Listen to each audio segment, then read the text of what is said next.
আজকে অত্র অনুষ্ঠানে আমার আলোচনার সংক্ষিপ্ত বিষয়বস্তু রমজানের প্রস্তুতি। রমজান কি মাস, কেমন মাস, কোন মাস, কত মহান, কত গুরুত্বপূর্ণ, কত রহমতওয়ালা, কত বরকতওয়ালা, কত আল্লাহ সুবহানাহু ওয়া তাআলার দয়া ও ক্ষমা পাওয়ার মাস রমজান মাস। রমজান শব্দের শাব্দিক অর্থ হচ্ছে আগুন দিয়ে পুড়িয়ে ছারখার করে দেওয়া। মানুষের গুনাহ যেই মাসে পুড়ে ছারখার হয়ে যায় সেই মাসের নাম রমজান মাস। রমজান মাসের প্রস্তুতি কেমন হতে পারে একজন মুসলমানের? একজন মুমিন রমজান মাসকে লক্ষ্য রেখে কি প্রস্তুতি নিতে পারে? রমজান মাসে কি করতে পারে? এই আলোচনায় প্রবেশ করার আগে আমাদের জানতে হবে মহান আল্লাহ কি প্রস্তুতি নেন। রাসূল সাল্লাল্লাহু আলাইহি ওয়াসাল্লাম বলেছেন, ইদা দাখালা রমাদান, যখন রমজান প্রবেশ করে, ফুতিহাত আবওয়াবুস সামা, আসমানের দরজাসমূহ খুলে দেওয়া হয়। ফুতিহাত আবওয়াবুল জান্নাহ, জান্নাতের দরজাসমূহ খুলে দেওয়া হয়। ওয়াগুল্লিকাত আবওয়াবুন নার, জাহান্নামের দরজাসমূহ বন্ধ করে দেওয়া হয়। ওয়াসুলসিলাতিশ শায়াতিন, শয়তানকে শৃঙ্খলাবদ্ধ করা হয়। কোন মাস আসতেছে? রমজান মাস আসতেছে। ও রমজান মাস, তখন আল্লাহ বলেন জান্নাতের সব দরজা খুলে দাও রমজানের সম্মানে। আল্লাহু আকবার। কোন মাস আসতেছে? রমজান মাস আসতেছে। কোন মাস? রমজান আসতেছে। আল্লাহ সুবহানাহু ওয়া তাআলা বলেন আসমানের সব দরজা খুলে দাও রমজানের সম্মানে। আল্লাহু আকবার। কোন মাস আসতেছে? রমজান আসতেছে। রমজানুল মুবারক, জাহা রমজানুল মুবারক, রমজান মাস আসতেছে। রমজান, আল্লাহ সুবহানাহু ওয়া তাআলা বলেন রমজান মাসের সম্মানে জাহান্নামের সব দরজা বন্ধ করে দাও। আল্লাহ। কোন মাস আসতেছে? রমজান মাস আসতেছে। রমজান আসতেছে। সব শয়তানকে শৃঙ্খলাবদ্ধ করো। আল্লাহর প্রস্তুতি মহাপরাক্রমশালী সত্তা। রমজান মাসের সম্মানে, রমজান মাসের মর্যাদায়, রমজান মাসের মহত্বে মহাপরাক্রমশালী, ফাআলুল লিমা ইউরিদ, আলা কুল্লি শাইইন কাদির, তার প্রস্তুতি হচ্ছে এগুলো।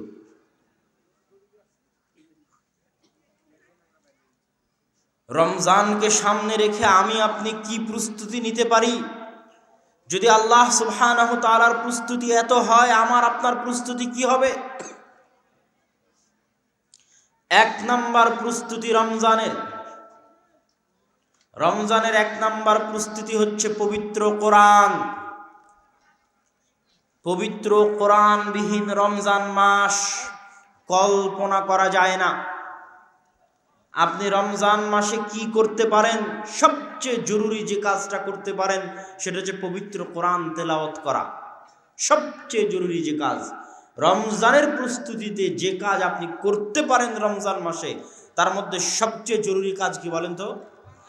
কোরআন তেলাওয়াত করা। কি জন্য?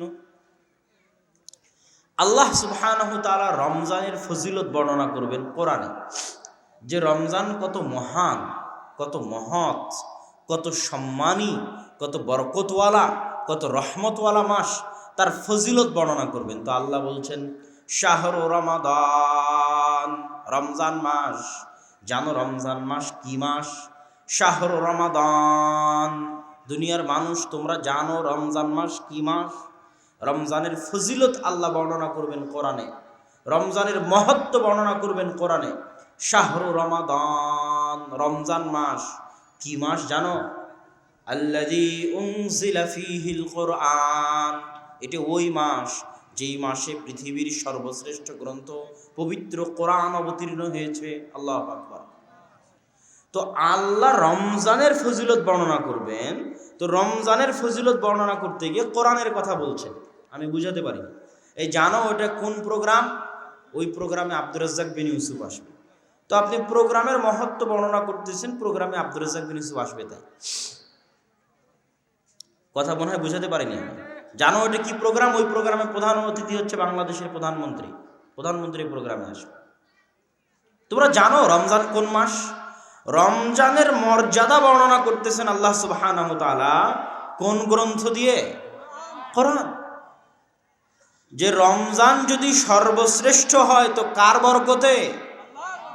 কোরআন ওই মাসে অবতীর্ণ হয়েছে এই কোরআনের বরকতে। কোরআন কিন্তু সৃষ্টিজীব নয়, সৃষ্টিজীবের বরকত থাকে না।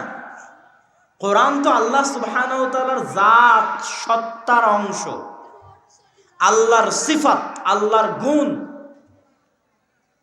তাওরাত আল্লাহর সিফাত নয়, জবুর সিফাতুম মিন সিফাতিল্লাহ নয়,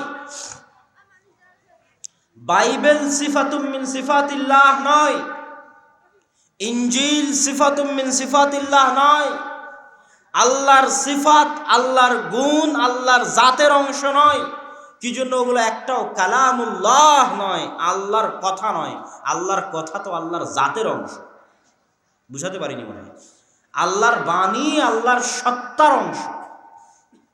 আল্লাহ সুবহানাহু ওয়া তাআলা কথা বলেন, ইয়াতাকাল্লাম, ওই কথার আওয়াজ আছে, ওই শব্দওয়ালা আওয়াজওয়ালা কথা শোনা যায়। তো মানুষে কথা বললে কথা মানুষের, কথা বলতে পারাটা মানুষের গুণ। ঠিক আল্লাহ সুবহানাহু ওয়া তাআলা কথা বলেন, তিনি কথা বলেছেন, তার বলা কথা কোরআনে লেখা আছে। তো কোরআন কার জাতের অংশ হলো? আল্লাহ সুবহানাহু ওয়া তাআলার জাতের অংশ। তার তাওরাত, জবুর, ইনজিল, রাসূল সাল্লাল্লাহু আলাইহি সাল্লামের হাদিস যেমন তেমন, বুখারী, মুসলিম, আবু দাউদ, নাসাই, তিরমিজি যেমন, তাওরাত, জবুর, ইনজিল, বাইবেল তেমন। বুখারী, তিরমিজি, আবু দাউদ, নাসাই এগুলোতে যে হাদিস আছে, এগুলো কি আল্লাহর বাণী? এগুলো কি আল্লাহর বাণী? না, এগুলো আল্লাহর ওহী, কিন্তু মুহাম্মদ সাল্লাল্লাহু আলাইহি সাল্লামের বাণী। আর কোরআনে যা আছে এটা আল্লাহ সুবহানাহু ওয়া তাআলার নিজের কথা, তার বাণী, সিফাতুম মিন সিফাতিল্লাহ। তো রমজানের এত মহত্ব, এত বড়ত্ব, এত বিশাল আয়োজন রমজানকে কেন্দ্র করে। রমজান আসছে, আসমানের দরজা খুলে দাও। রমজান আসছে, জান্নাতের দরজা খুলে দাও। রমজান আসছে, জাহান্নামের দরজা বন্ধ করে দাও। রমজান আসছে, শয়তানকে শৃঙ্খলাবদ্ধ করো। জানো রমজান কোন মাস? আল্লাযী উনজিলা ফীহিল কোরআন। রমজান ওই মাস যেই মাসে কোরআন অবতীর্ণ হয়েছে। রমজান এত ফজিলতওয়ালা, এত মহৎ, এত বরকতওয়ালা, এত রহমতওয়ালা কেন? ওই মাসে কি অবতীর্ণ হয়েছে? কোরআন অবতীর্ণ হয়েছে। লাইলাতুল কদর পৃথিবীর সর্বশ্রেষ্ঠ রাত। আল্লাহ সুবহানাহু ওয়া তাআলা পবিত্র কোরআনে বলেছেন, ইন্না আনসালনাহু ফি লাইলাতিল কদর ওয়া মা আদরাকা মা লাইলাতুল কদর। দুনিয়ার মানুষ, তোমরা কি জানো লাইলাতুল কদর কি? কোন রাত? কত গুরুত্বপূর্ণ, কত মহৎ, কত ফজিলতওয়ালা রাত। লাইলাতুল কদরি খায়রুম মিন আলফি শাহর। লাইলাতুল কদর হচ্ছে 1000 মাস ইবাদত করার চাইতে এক রাতে ইবাদত করলে ওই 1000 মাস, 24 ঘন্টা দিন রাত যদি কেউ 1000 মাস যাবত ইবাদত করে, জানে কি হবে? এই এক রাত এত ফজিলতওয়ালা, এত বরকতওয়ালা, এত রহমতওয়ালা যে ওই 1000 মাসের ইবাদতের চাইতে এই এক রাতের ইবাদত বেশি নেকি, বেশি ফজিলতওয়ালা। আল্লাহু আকবার। তো এত সারা পৃথিবীর সর্বশ্রেষ্ঠ রাত, তাও আবার 1000 মাস। 1000 মাস হিসাব করলে প্রায় 80-90 বছর হয়। তো 1000 মাসের ইবাদতের চাইতে উত্তম এক রাতের ইবাদত। এই রাতের কি এমন গুরুত্ব? তো রাতের গুরুত্ব বলতে গিয়ে আল্লাহ বলছেন, ইন্না আনসালনাহু ফি লাইলাতিল কদর। লাইলাতুল কদর এত শ্রেষ্ঠ কেন, এত মহৎ কেন, এত ফজিলতওয়ালা কেন জানো? লাইলাতুল কদরে কি অবতীর্ণ হয়েছে? জোরে বলেন, কি অবতীর্ণ হয়েছে? কোরআন অবতীর্ণ হয়েছে। তো তাহলে রমজান সর্বশ্রেষ্ঠ মাস কিসের বরকতে? লাইলাতুল কদর সর্বশ্রেষ্ঠ রাত কিসের বরকতে? মুহাম্মদ সাল্লাল্লাহু আলাইহি ওয়াসাল্লাম আফজালুল আম্বিয়া, সর্বশ্রেষ্ঠ নবী, সাইয়্যিদু উলদি আদম ইয়াউমাল কিয়ামাহ, কিয়ামতের মাঠে আদম সন্তানের সর্দার।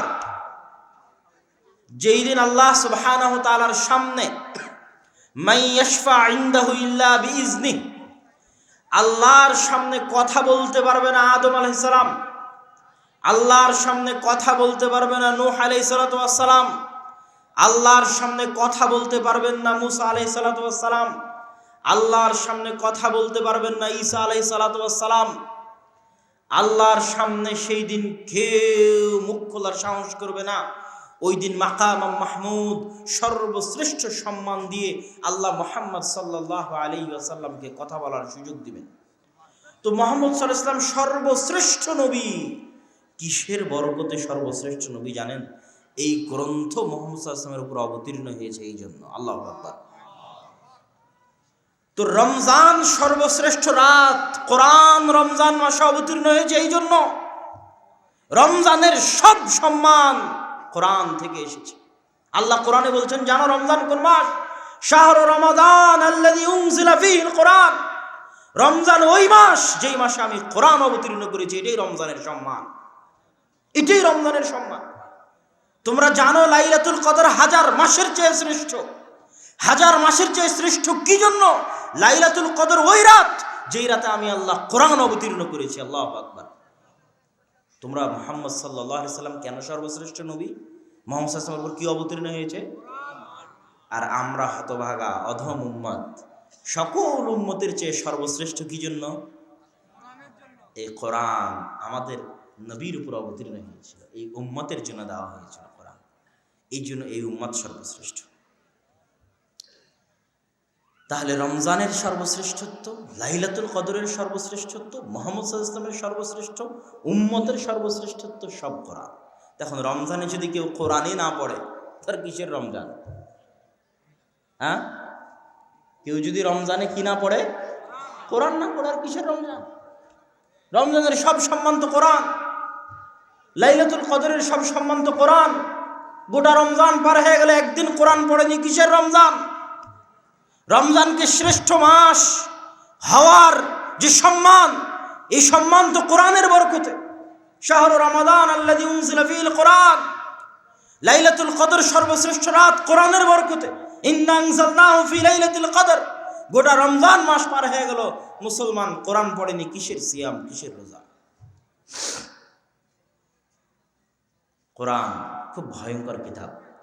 হুজ্জাতুন লাকা ওয়া হুজ্জাতুন আলাইক। আপনি আজকে ফজরের 2 রাকাত সুন্নাত আদায় করেছেন, নেকি পাবেন। আদায় করেননি, গুনাহ হবে না। ঈশার পরে 2 রাকাত সুন্নাত আদায় করেছেন, নেকি পাবেন। আদায় করেননি, গুনাহ হবে না। কিন্তু এরকম মনে করিয়েন না যে কোরআন পড়লে প্রতি হরফে 10 নেকি, আর যদি কোরআন না পড়ি তো কোনো সমস্যা নাই। নেয়ামত যত বড়, পরীক্ষা তত বড়। নেয়ামত যত বেশি, পরীক্ষা তত বেশি। কোরআনের মতো মহাগ্রন্থ আপনাকে দিয়ে আল্লাহ সম্মানিত করেছে, এই উম্মতকে দিয়ে আল্লাহ সম্মানিত করেছে।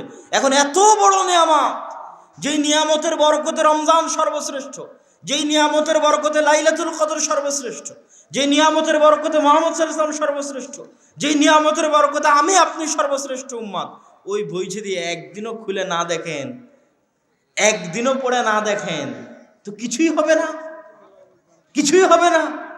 এটা কোনোদিন হতে পারে না। রাসূল সাল্লাল্লাহু আলাইহি ওয়াসাল্লাম বলেছেন, আল কোরআন হুজ্জাতুন লাকা ওয়া হুজ্জাতুন আলাইকা। কিয়ামতের মাঠে কোরআনকে কথা বলার সুযোগ দেওয়া হবে। আল কোরআন ইয়াতাকাল্লামু ইয়াউমাল কিয়ামাহ। কোরআন কিয়ামতের মাঠে কথা বলবে। ইউশাফিউ, মানুষের জন্য শাফাআত করবে। কথা বলতে গিয়ে কোরআন হয় হুজ্জাতুন লাকা, তোমার পক্ষে কথা বলবে, আও হুজ্জাতুন আলাইকা, অথবা কোরআন তোমার বিপক্ষে কথা বলবে। কোরআন চুপ থাকবে না, আমি গিয়ে দাঁড়াবো, কোরআন বলবে, আল্লাহ এই ব্যক্তি মানাতুহু আইন নাওম, রাতের ঘুম নষ্ট করে তোমার কিতাব কোরআন তেলাওয়াত করেছে, জান্নাতে দিয়ে দাও। আল্লাহু আকবার।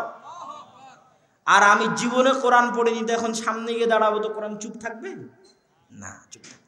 কোরআন বলবে আল্লাহের বাড়িতে কোরআন ছিল, হাজারবার চুমা দিয়েছে, বুকে লাগিয়েছে, কোনোদিন খুলে পড়েনি। কোরআনে কথা বলবে, হুজ্জাতুন আলাইক, আপনার বিপক্ষে কথা বলবে, একে দরকার নেই জান্নাতে দেওয়া। যার বাড়িতে কোরআন থাকার পর কোনোদিন খুলে পড়ে না, যে উম্মতের উপর এত শ্রেষ্ঠ গ্রন্থ দেওয়া হয়েছে, কোনোদিন পড়ে না। গোটা রমজান মাস পার হয়ে গেলে একদিন কোরআন পড়েনি। কয়জন কোরআন পড়া জানে? কয়জন? এসএসসি করার সুযোগ হয়, এইচএসসি, বিসিএস, পিএইচডি, চাকরি বাকরি, ধন দৌলত, টাকা পয়সা, সন্তান সন্ততি সব করার সুযোগ হলো, আল্লাহর বাণী শিখার সুযোগ হলো না। হুজ্জাতুন আলাইক, কত বড় দলিল হবে এই কোরআন! এক কোরআন আপনাকে জাহান্নামে নিয়ে চলে যাবে। এই কোরআন যদি আপনার বিরুদ্ধে দাঁড়ায় কিয়ামতের মাঠে।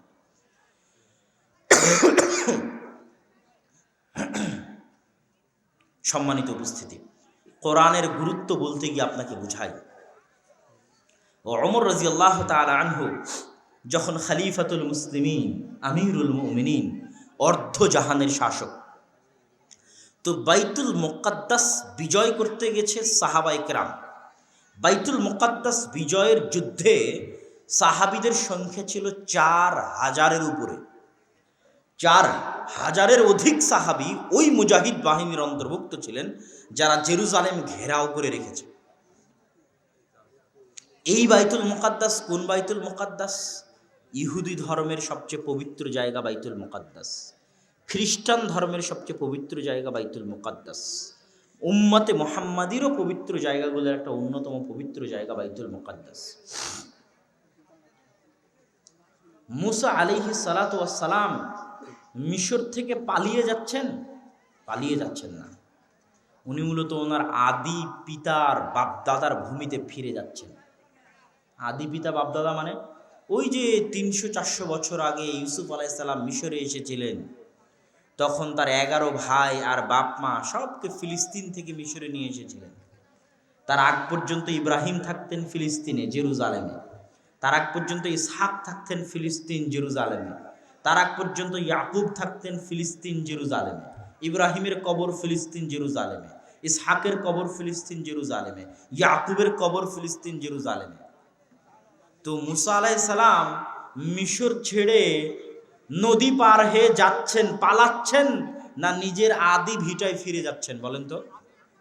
নিজের বাপ দাদার জমিতে ফিরে যাচ্ছে। কোন বাপ দাদা? আবাই ইয়াকুব ওয়া ইসহাক ওয়া ইব্রাহিম। আমার বাপ দাদা ইউসুফ, ইয়াকুব, ইসহাক, ইব্রাহিমের আদি ভূমি ফিলিস্তিন, জেরুজালেমে ফিরে যাচ্ছে। মুসা আলাইহিস সালাম বাইতুল মুকাদ্দাসকে এত ভালোবাসতেন, আল্লাহ সুবহানাহু ওয়া তাআলা যখন আদেশ দিলেন যে মুসা, তুমি তো মিশর থেকে নদীর মধ্যে দিয়ে রাস্তা তৈরি করে দিয়ে সিনাই মরুভূমিতে চলে এসেছো। ম্যাপ খুলবেন, গুগল ম্যাপ খুলে দেখবেন মিশর থেকে সিনাই মরুভূমি, মাঝখানে সমুদ্র আছে, লোহিত সাগর। তো মুসা আলাইহিস সালাম ওই লোহিত সাগর পার হয়ে ওই সিনাই মরুভূমিতে গেছেন।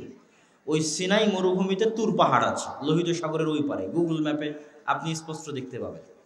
ওই সিনাই মরুভূমিতেই বানু ইসরাইল 40 বছর ঘুরেছিল। ওই সিনাই মরুভূমিতেই মুসা আলাইহিস সালাম আল্লাহর সাথে ইবাদত করার জন্য গেছিলেন 40 দিন 40 রাত। ওই সিনাই মরুভূমিতেই বানু ইসরাইল দেখতে চেয়েছিল যে আমাদেরকে আল্লাহকে দেখান। তখন আল্লাহর তাজাল্লি পাহাড়ে এসে পাহাড় জ্বলে পুড়ে ছারখার হয়ে গেছিল। এগুলো সব নদী পার হওয়ার পরে, নদী পার হওয়ার আগে নয়, সমুদ্র পার হওয়ার আগে নয়, সমুদ্রে ফেরাউন ডুবে যাওয়ার পরে। কথা কি আমার বুঝতে পারছেন? সব সিনাই মরুভূমিতে ঘটতেছে। তো ফিলিস্তিনে যায় না কেন? গুগল ম্যাপে দেখবেন সিনাই মরুভূমির শেষ হওয়ার পরেই ফিলিস্তিন। যে কোনো যুবক যারা গুগল ম্যাপ অন করতে পারে তারা দেখবা সিনাই, মিশর, লোহিত সাগর, সিনাই মরুভূমি, তারপর ফিলিস্তিন। তো উনি তো মিশর থেকে নিজের আদি বাপদাদার ভূমিতে ফিরে যাচ্ছে, জেরুজালেমে। এতদিন সিনাই মরুভূমিতে কেন?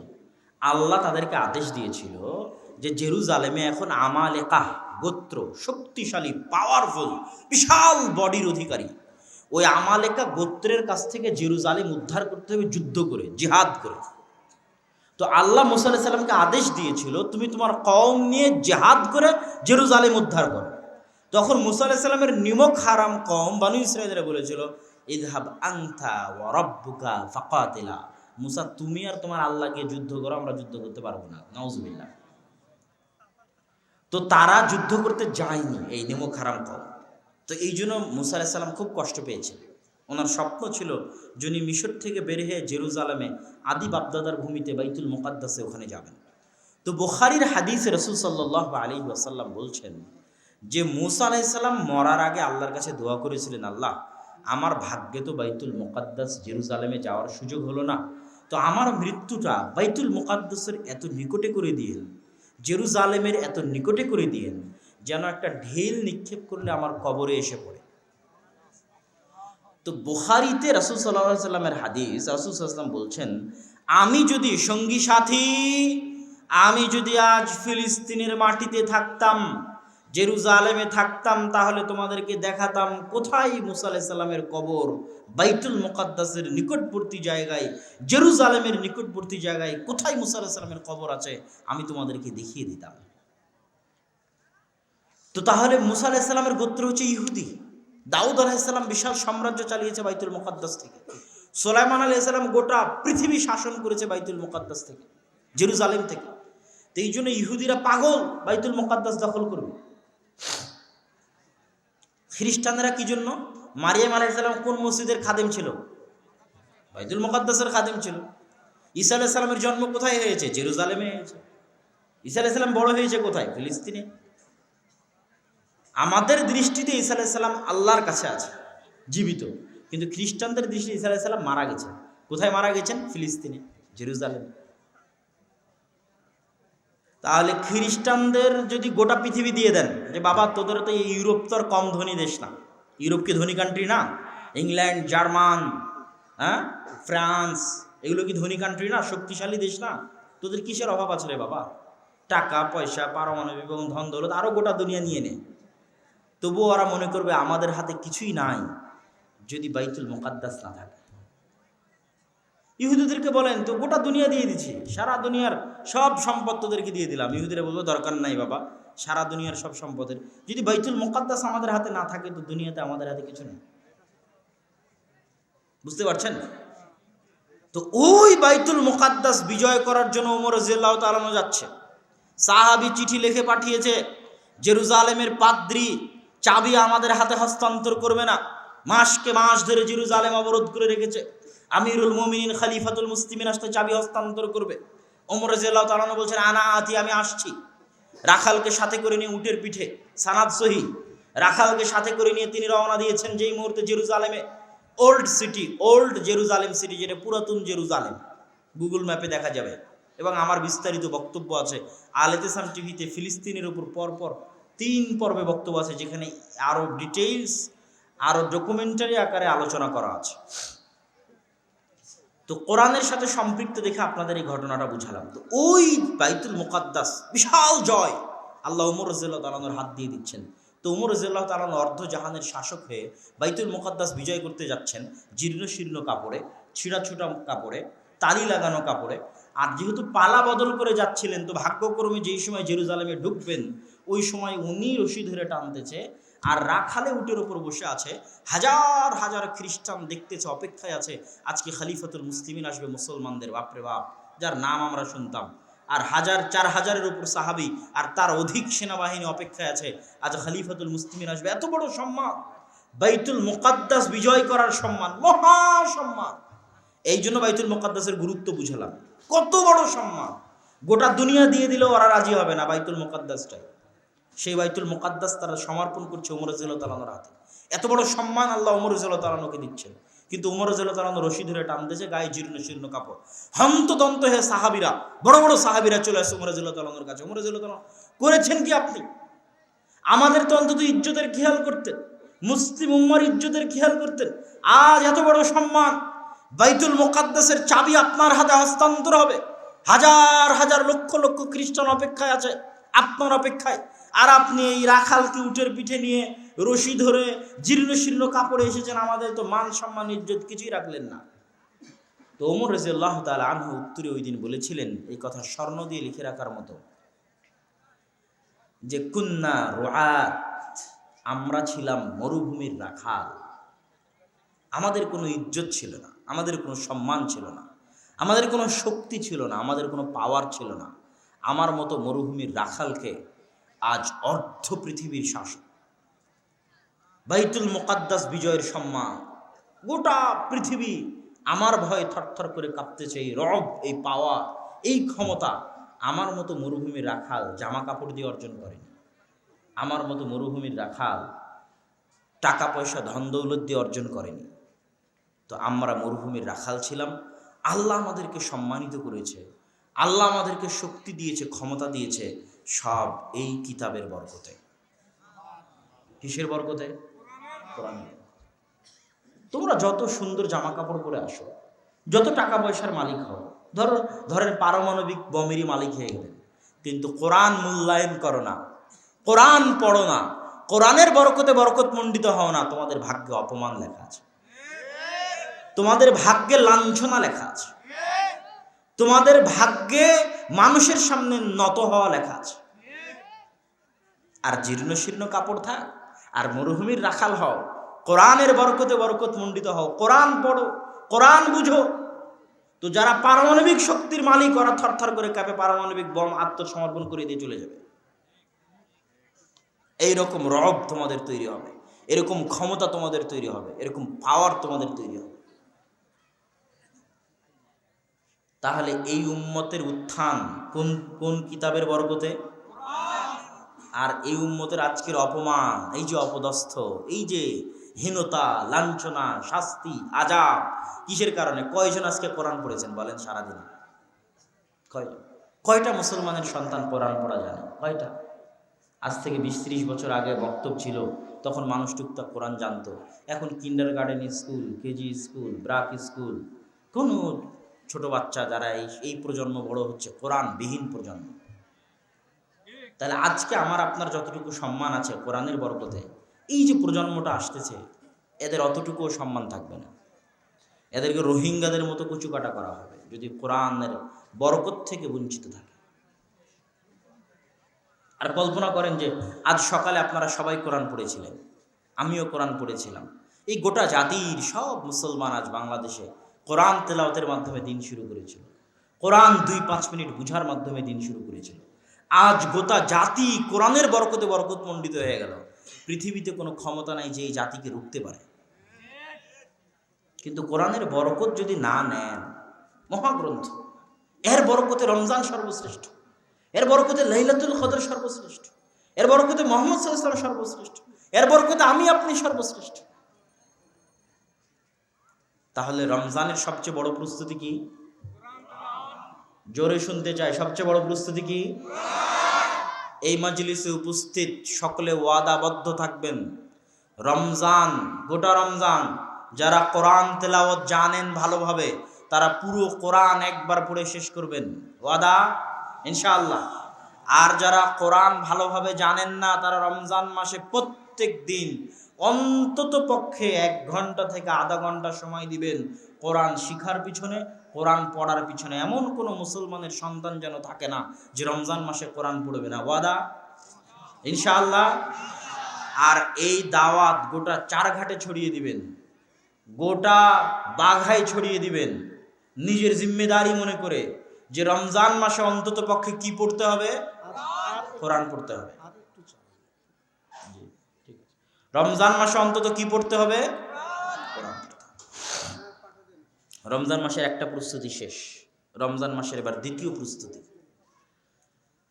রমজান মাসের দ্বিতীয় প্রস্তুতি হচ্ছে, রমজান দেওয়া হয়েছে শয়তানের খপ্পর থেকে আমাকে এবং আপনাকে উদ্ধার করার জন্য।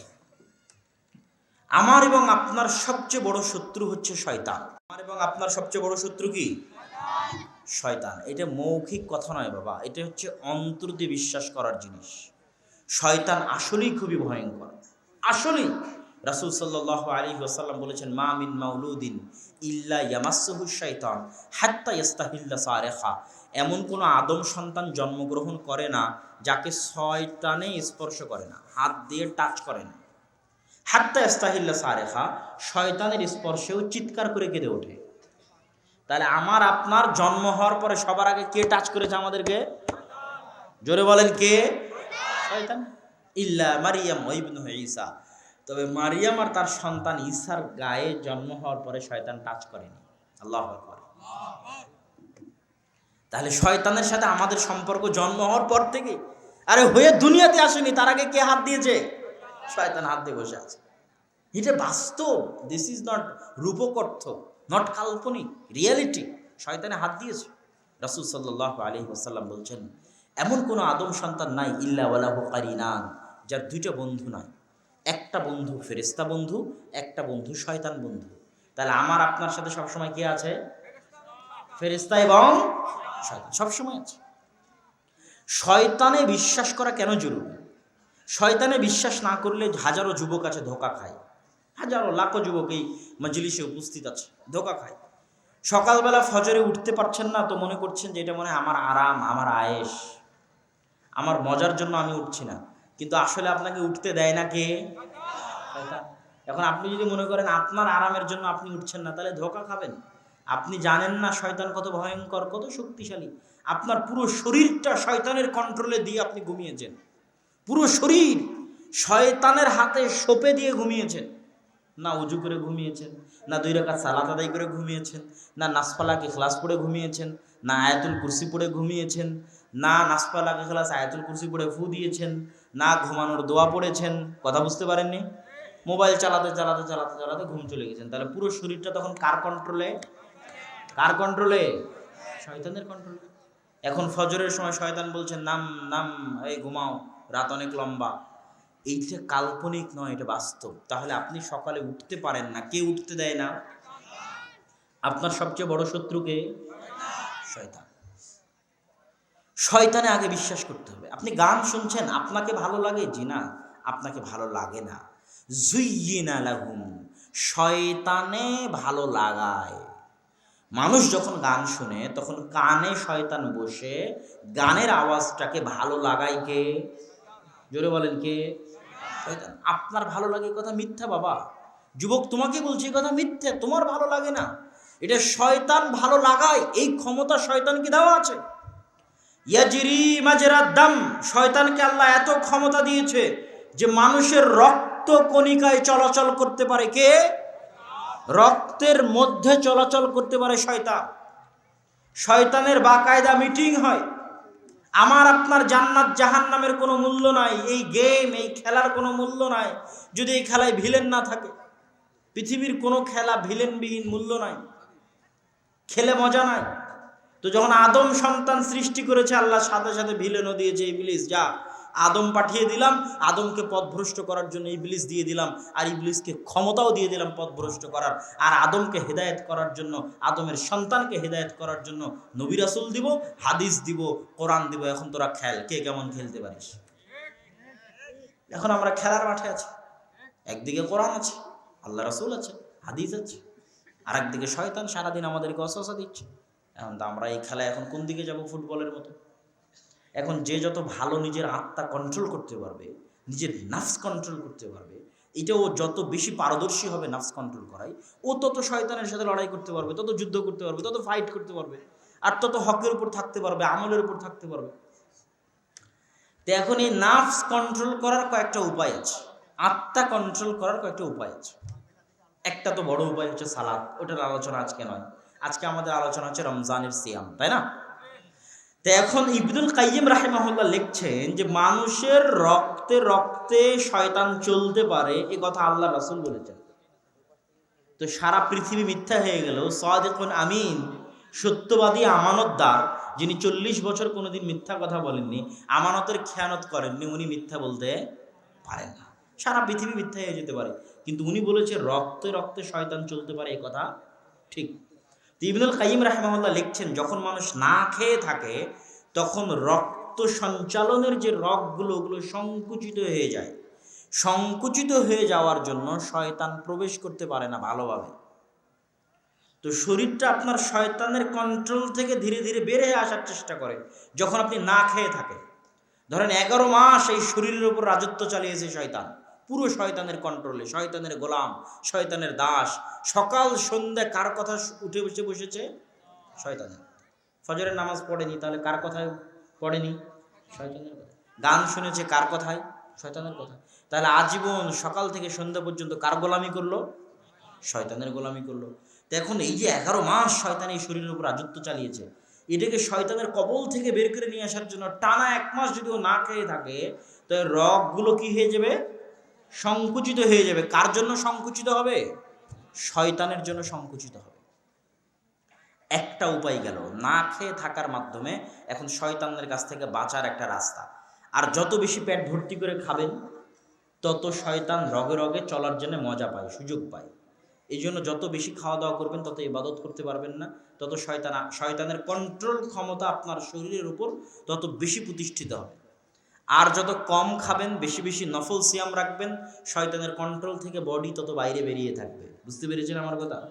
না বোঝাতে পারলে আমার ব্যর্থতা। শয়তানের এই থিওরি যদি জাতিকে না বোঝাতে পারি তো আমি ব্যর্থ। কিন্তু শয়তান যে কত ভয়ঙ্কর, কত ভয়ানক, এবং মানুষকে যে 24 ঘন্টা শয়তানের কথা মনে রাখা উচিত, এবং মানুষের শরীর যে শয়তানের কন্ট্রোলে, মানুষ যে তার শরীরকে, তার নাফসকে শয়তানের কন্ট্রোল থেকে বের করতে পারছে না, এই জন্য যে মানুষ গুনাহ করছে, এটা মানুষের বুঝতে হবে। 2 নম্বর হচ্ছে 1টা মাস চ্যালেঞ্জ নেওয়া যে আমি গুনাহ করব না। 1টা মাস, আপনাকে 12 মাসের চ্যালেঞ্জ দিতে বলা হয়নি, 1 মাস। লাআল্লাকুম তাত্তাকুন, 1 মাস চ্যালেঞ্জ দাও যে 1 মাসে কোনো সগীরা কবিরা কোনো গুনাহই করব না। 1 মাস নিজের আত্মার উপর কন্ট্রোল করা সম্ভব নয় না? সম্ভব নয় কি? 1টা মাস নিজের আত্মার উপর কন্ট্রোল করতে পারবেন না?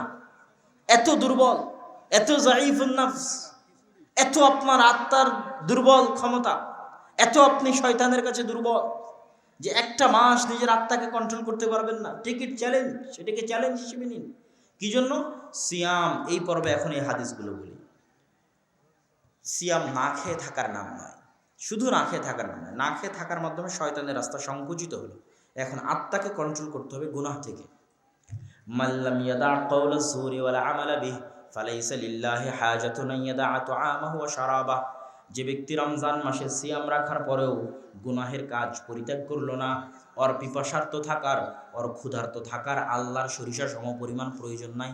ও না খেয়ে থাকলেই কি, না পান করে থাকলেই কি, যদি গুনাহ বাদ না দেয়, তাহলে রমজান একটা প্র্যাকটিস সেশন। যেই প্রশিক্ষণ করছে আপনাকে যেমন না খেয়ে থাকার মাধ্যমে শয়তানের প্রবেশদ্বার বন্ধ করতে হবে, ঠিক গুনাহ থেকে বিরত থাকার মাধ্যমে 1টা মাস ট্রেনিং নিতে হবে যে শয়তানের খপ্পরে অন্তত কয় মাস পড়বো না? 1 মাস। ট্রাই, চেষ্টা করেন, টেক ইট চ্যালেঞ্জ হিসেবে নেন। এই জন্যই রমজান। আর যদি গুনাহ করেন বাবা সিয়াম থাকার পরেও, তাহলে এই সিয়ামের কোনো মূল্য নাই। সিয়াম থাকার পরেও যদি ইফতারির পরে বিড়ি টান দেন, ইফতারির পরে সিগারেটে টান দেন, ইফতারির মদের বোতল দিয়ে ইফতারি করে অনেকে, আমি শুনেছি। সারাদিন না খেয়ে থাকে, ইফতারিতে সবার আগে বিসমিল্লাহ বলে কি খায়? মদের বোতলই খায়। তো আর সিয়ামের কোনো মূল্য আছে? ওই অনেকেই আছে বিড়ি নিয়ে বসে থাকে, ইফতারি করা মাত্রই বিড়ি টান শুরু। 1টা মাস। ইয়া রাজুল, ইয়া নাস, ইয়া আইয়ুহান নাস, ইয়া আইয়ুহাল্লাযীনা আমানু, ও হে ঈমানদারগণ, মাত্র 1 মাস, মাত্র 1 মাস শয়তানের গোলামি থেকে নিজেকে মুক্ত রাখো। 11টা মাস তো শয়তানের গোলাম ছিলে, 11টা মাস শয়তানের দাসত্ব করেছো। মাত্র 1টা মাস আল্লাহর দাসত্ব করো। আল্লাহর বান্দারা, মাত্র 1টা মাস শয়তানের দাসত্ব থেকে 1টা মাস বিরত থাকো। দাড়ি কাটিও না রমজান মাসে, টাকনুর নিচে প্যান্ট পরিও না রমজান মাসে। মান সামা রমাদানা ঈমানান ওয়া ইহতিসাবান গুফিরা লাহু মা তাকাদ্দামা মিন যামবিহি। যে ব্যক্তি রমজান মাসে ঈমানের সাথে নেকির আশায় সিয়াম রাখলো, তার পূর্বের সব গুনাহ ক্ষমা হয়ে গেল। আচ্ছা বলেন তো, রমজান মাসের সিয়াম কি যারা মুমিন নয় তাদের উপর ফরজ, না যারা মুমিন তাদের উপর ফরজ? যারা মুমিন তাদের উপর ফরজ। আল্লাহ তো যিনি বলছে ইয়া আইয়ুহাল্লাযীনা আমানু কুতিবা আলাইকুমুস সিয়াম। তো মুমিন দেখেই তো আমি রমজানের সিয়াম রাখতেছি। তারপর আল্লাহ কেন বললেন, আল্লাহ রাসূল কেন বললেন যে রমজানের সিয়াম রাখতে হবে ঈমান সহ? ঈমান আছে দেখেই তো রমজানের সিয়াম রাখতেছি। তো ঈমান সহ কিসের রমজানের সিয়াম? কি জন্য? লা ইয়াজনি যানি হিনা ইয়াজনি ওয়া হুয়া মুমিন, লা ইয়াসরিকু সারিক হিনা ইয়াসরিকু ওয়া হুয়া মুমিন। যখন কেউ জিনা করে তখনও মুমিন থাকে না, আল্লাহ রাসূলের হাদিস। ওই সময়ের জন্য ঈমান উঠে যায়। যখন কেউ চুরি করে ওর মধ্যে ঈমান থাকে না, ওই সময়ের জন্য ঈমান উঠে যায়। যখন কেউ পৃথিবীর যে কেউ কোনো গুনাহে লিপ্ত হয়, ওই লিপ্ত হওয়ার সময়টুকুতে ওর মধ্যে কি থাকে না? কি থাকে না? জোরে বলেন। ঈমান থাকে না। তাহলে মান সামা রমাদানা ঈমানান, রমজান মাসে সিয়াম রাখতে হবে পূর্ণ ঈমানের সাথে। ঈমান থেকে বিচ্ছিন্ন হওয়া যাবে না। রমজান মাসে সিয়াম রাখার পর পর্দা করলো না, ঈমান থেকে বিচ্ছিন্ন হয়ে গেল। রমজান মাসে সিয়াম রাখার পর মোবাইলে চ্যাট করলো, ইমান থেকে বিচ্ছিন্ন হয়ে গেল। রমজান মাসে সিয়াম রাখার পর অশ্লীল দৃশ্য দেখলো, ইমান থেকে বিচ্ছিন্ন হয়ে গেল। অন্তত ওই সময়টুকুর জন্য পরিপূর্ণ সময় ইমান আনা হলো না, পরিপূর্ণ সময় মুমিনান হলো না, তাহলে ও রমজানের এই ফজিলত পাবে না। ঈমানান, পরিপূর্ণ সময়টা ইমানের উপর থাকতে হবে। লা ইয়াজনি জানি হিনা ইয়াজনি ওয়া মুমিন, আল্লাহ রাসূলের হাদিস। যখন কোনো মুমিন জেনা করে, ওই জেনা করার সময়টুকুতে ওর অন্তরে ঈমান থাকে না। তাহলে আপনি যদি রমজান মাসে গুনাহে লিপ্ত হন, তো যেই সময়টুকুতে গুনাহে লিপ্ত হচ্ছেন ওই সময় আপনার মধ্যে ঈমান আছে? ঈমান নাই। তাহলে আপনি রমজানের এই ফজিলত পাবেন? পাবেন না। তাহলে রমজান মাসে আপনার জন্য দ্বিতীয় প্রস্তুতি, প্রথম প্রস্তুতি কি ছিল? জোরে বলতে হবে, কি ছিল? রমজান মাসের দ্বিতীয় প্রস্তুতি গুনাহ থেকে, সাগীরা হোক কবীরা হোক, গুনাহ থেকে বিরত থাকার চ্যালেঞ্জ নেওয়া। টিকিট চ্যালেঞ্জ, মাত্র 1 মাস। আপনাকে বলিনি যে আপনি সারা জীবনের জন্য তওবা করে ফিরে আসেন, এটা বলিনি। 1 মাসের জন্য ট্রাই করে দেখেন যে 1টা মাস পারেন কিনা, নিজের আত্মাকে কন্ট্রোল করতে 1টা মাস পারেন কিনা দেখেন। আপনার আত্মা তো এমনি শয়তানের গোলাম আছে। মা এবং বোনদের সবচেয়ে বড় শয়তানের গোলামি কি জানেন? মা এবং বোনদের সবচেয়ে বড় শয়তানের গোলামি, আপনারা ওই হাদিস জানেন যে ইবলিস যখন সিংহাসনে বসে সমুদ্রের মধ্যে, আল্লাহ রাসূল বলছে সমুদ্রে কার সিংহাসন আছে? ইবলিসের সিংহাসন আছে। তো ইবলিস যখন সিংহাসনে বসে, বিশাল শয়তানের বাহিনী সামনে, প্রত্যেকে রিপোর্ট পেশ করতেছে, আজকে ওকে জেনা করিয়েছি, আজকে ওকে চুরি করিয়েছি, আজকে ওকে মানুষ হত্যা করিয়েছি। ইবলিস সন্তুষ্ট হয় না। একজন বলে আজ স্বামী স্ত্রীর মধ্যে তালাক করিয়েছি, ইবলিস লাফ দিয়ে ওঠে, ওয়াইয়ালতাজিমু, তার সাথে কোলাকুলি করে। তাহলে শয়তানের সবচেয়ে বড় এজেন্ডা সারা পৃথিবীতে, শয়তানের সবচেয়ে বড় এজেন্ডা হচ্ছে পরিবার ধ্বংস করা। কি ধ্বংস করা? জোরে বলেন, শয়তানের সবচেয়ে বড় এজেন্ডা কি? পরিবার ধ্বংস করা। এই জন্য পরিবার ধ্বংস হতে পারে এরকম যে কোনো কাজ আল্লাহ সুবহানাহু ওয়া তাআলা খুব রাগান্বিত হন। আর শয়তানের সবচেয়ে বড় এজেন্ডা পরিবার ধ্বংস করা। মেয়েদেরকে ঘর থেকে বের করে নিয়ে যাও, এদেরকে বেপর্দা বেহায়া বানিয়ে দাও, মুসলমানদের পরিবার ধ্বংস করে দাও। সারা পৃথিবীর পরিবার ধ্বংস করে দিলাম, মুসলমানদের পরিবার ধ্বংস করতে পারি না। তো শয়তানের সারা পৃথিবীতে সবচেয়ে বড় এজেন্ডা হচ্ছে পরিবার ধ্বংস করা। মেয়েদেরকে বেপর্দা বানিয়ে দিতে পারলেই পরিবার ধ্বংস হয়ে গেছে। মেয়েদেরকে পরকীয়ায় লিপ্ত করে দিতে পারলেই স্বামী স্ত্রী পরকীয়া করে পরিবার ধ্বংস। তালাক যত বেশি হবে পরিবার ধ্বংস, ডিভোর্স যত বেশি হবে পরিবার ধ্বংস। অবৈধ সম্পর্কের দুর্গন্ধে, পরকীয়ার দুর্গন্ধে সমাজে পরিবার ধ্বংস হয়ে যাচ্ছে, পচে গলে নষ্ট হয়ে যাচ্ছে। তাহলে শয়তানের সবচেয়ে বড় এজেন্ডা এই যে ইহুদিবাদী এনজিওগুলো, জায়নিস্টের যে এনজিওগুলো আছে, যারা সবসময় নারী প্রদর্শনীতে ব্যস্ত, নারীদেরকে পণ্য বানিয়ে ব্যস্ত, এদের সাথে শয়তানের মিটিং হয়। শয়তানের মিটিংয়ে এদের ফাইনাল ডিসিশন যে সবচেয়ে বড় কাজ করতে হবে, মেয়েদেরকে ঘর থেকে বের করে মেয়েদেরকে নষ্ট করে দাও, পরিবার ধ্বংস করে দাও। শয়তানের সবচেয়ে বড় এজেন্ডা হচ্ছে পরিবার ধ্বংস করে দেওয়া। সম্মানিত উপস্থিতি, এই পৃথিবীতে শয়তানের সাথে মানুষের লড়াই চিরন্তন। গোটা কোরআন খুলবেন, সবচেয়ে বড় শত্রু শয়তান, সবচেয়ে বড় শত্রু শয়তান। আমেরিকা, ইসরায়েল, ইহুদি, এগুলো কি সবচেয়ে বড় শত্রু বলা হয়নি? আমেরিকার সাথে কবে যুদ্ধ হবে কে জানে, ইসরায়েলের সাথে কবে যুদ্ধ হবে কে জানে। 24 ঘন্টা যে আপনার সাথে শয়তানের যুদ্ধ চলতেছে, এখন যে রানিং, এখন আপনার সাথে শয়তান আছে, আমার সাথে শয়তান আছে। তো ও তো সারাদিন আমার সাথে আছে, তো ও বড় শত্রু না আমেরিকা বড় শত্রু? হ্যাঁ, আমেরিকার সাথে কবে দেখা হবে কে জানে বলেন? কেউ জানে? জানে না। তাহলে আপনার সাথে যে শয়তান বসবাস করছে, 24 ঘন্টা আপনাকে জাহান্নামে নিয়ে যাচ্ছে। শয়তানের শপথ আল্লাহ কোরআনে বলেছে, যে শয়তান শপথ করেছে, ওয়ালা উদিল্লান্নাহুম ওয়ালা উমান্নিয়ান্নাহুম ওয়ালা আমুরান্নাহুম, অবশ্যই আদম সন্তানকে পথভ্রষ্ট করব, আদম সন্তানকে সিরাতে মুস্তাকিমে চলতে ডান দিক থেকে বাধা দিব, আদম সন্তানকে সিরাতে মুস্তাকিমে চলতে বাম দিক থেকে বাধা দিব, আদম সন্তানকে সিরাতে মুস্তাকিমে চলতে সামনে দিক থেকে বাধা দিব, আদম সন্তানকে সিরাতে মুস্তাকিমে চলতে পিছন দিক থেকে বাধা দিব। কার ওয়াদা? শয়তানের ওয়াদা। একাই জাহান্নামে যাব? ইবলিস একাই জাহান্নামে যাবে? আরে বাপরে বাপ, যার জন্য আমার এত বড় শাস্তি, ওর সন্তান সন্ততি সব গোষ্ঠী শুদ্ধা নিয়ে জাহান্নামে যাবে। সেই প্রতিশোধের নেশায় শয়তান আমাকে আপনাকে পথভ্রষ্ট করতেছে, আর এই ক্ষমতা শয়তানকে দেওয়া আছে। এই জন্য কোরআন খুললে যেমন শয়তান দেখবেন, কোরআন খুলে তো আমাদের আগে কি পড়তে হয়?